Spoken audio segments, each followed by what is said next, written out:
So I'm here at Bethel AME, Greater Bethel AME, and in the last video I did, I just lightly brushed upon the fact that Martin Luther King spoke here in 1958. So today we're just doing a little random video on the church property. There is a event going on, a meeting going on here. My mom is here for the meeting, so I said, why not join her to see what I can get out of Bethel today.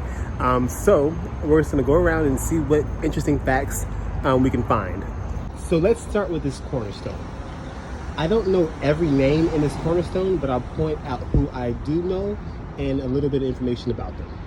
Let's start with, okay, these are all trustees, right? These are all the trustees who were influential in the building of the church, right?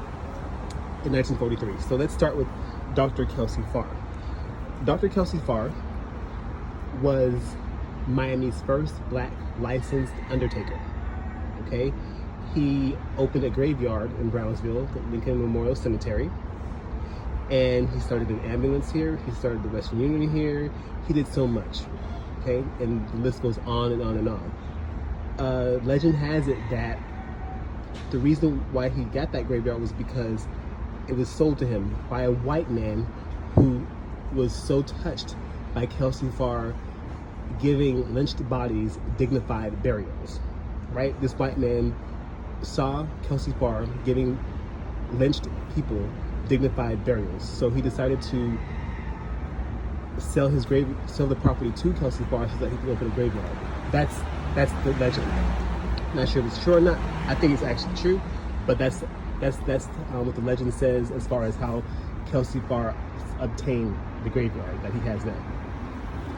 Now we have Dr. William H. Chapman. Dr. William H. Chapman was on the auxiliary board for Dade County Public Schools, right? He, along with Dorsey and others, were influential in helping the white people on the Dade County Public School system make decisions to help the Black community. As you know, Blacks are not allowed to be on the Dade County Public School board, so that's why they had the auxiliary board. And Dr. William H. Chapman was on that board. His house is right next to Booker T. It was one of the most unique looking homes at the time in Overtown, and it still stands to this day. We have,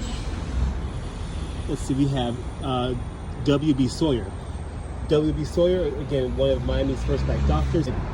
Dr. Sawyer, Dr. William Sawyer was actually the father of Gwen Cherry, the first Black female attorney in Miami, okay? And we also have Dr. John R. Scott.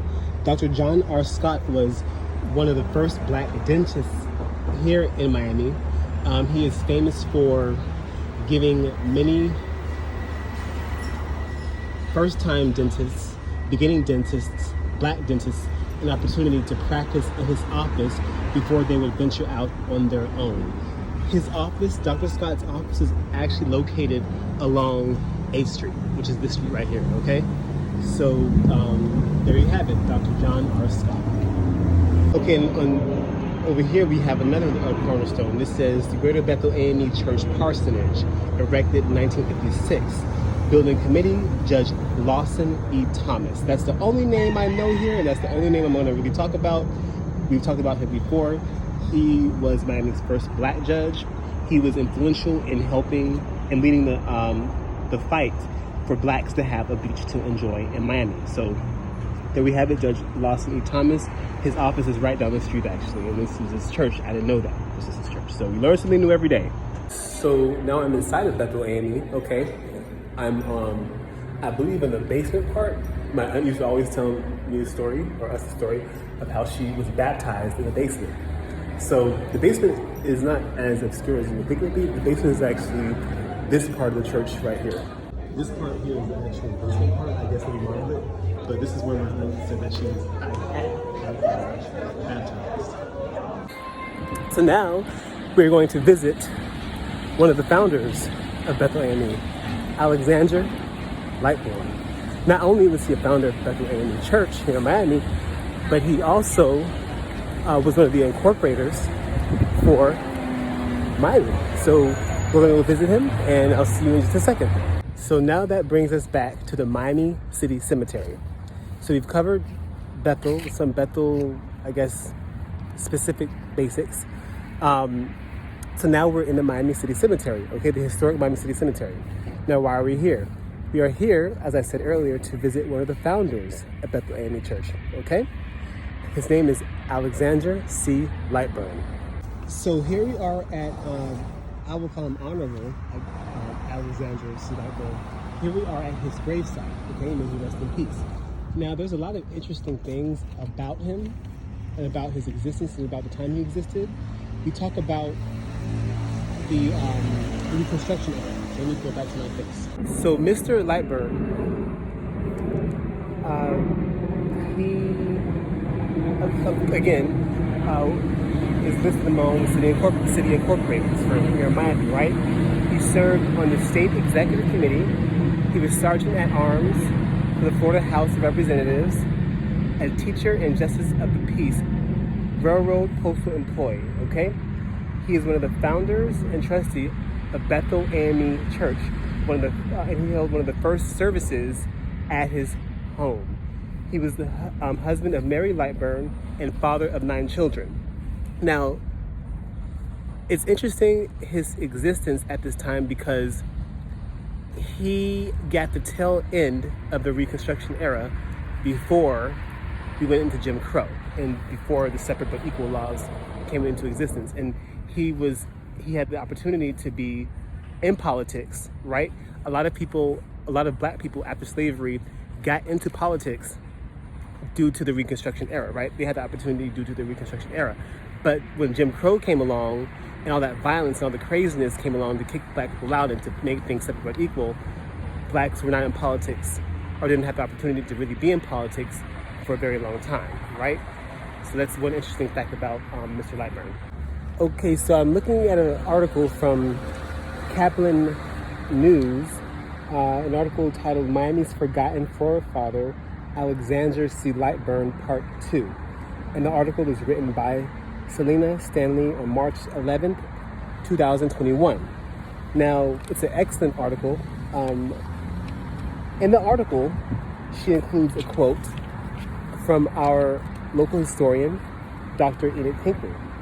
And she quoted Dr. Pinckney as she said this: "It's important to remember him because back in 1896, when there was this discussion as to whether Miami should remain a village or become a city, it is recorded that A.C. Lightburn made the most eloquent speech," Pinckney said. So right now I'm at the History Miami Museum here in downtown at the section that talks about Miami becoming a city. So you have to keep in mind that 368 men voted to incorporate Miami as a city. Out of those 368 men, 206 were white, 162 were black. And we can conclude with an opinion, a sane opinion, that yes, part of what made Miami become a city, part of what influenced it, the votes, was Mr. Lightburn's compelling speech. So I'm still here in the museum, and it's crazy how you see things and you're like, oh wow, I remember that name. So I'm in the museum looking at a picture. There's another name that I saw on the cornerstone, for the 1943 aspect of the cornerstone, Mr. H.S. Bragg. Let me show you a picture of him. Okay, I'll keep this simple. We have Mr. H.S. Bragg. He was also on the cornerstone for Greater Bethel Ame Church as a trustee in 1943. And not only was he that, but he was also on the advisory board for Miami. Okay, so we see him here, we see a picture here, and we can put a picture with a face. We can put a face with the name. So now it's time for me to close this video. I hope that we learned enough about the builders and founders of Bethel AME, who are also major contributors to the building of Miami. Okay,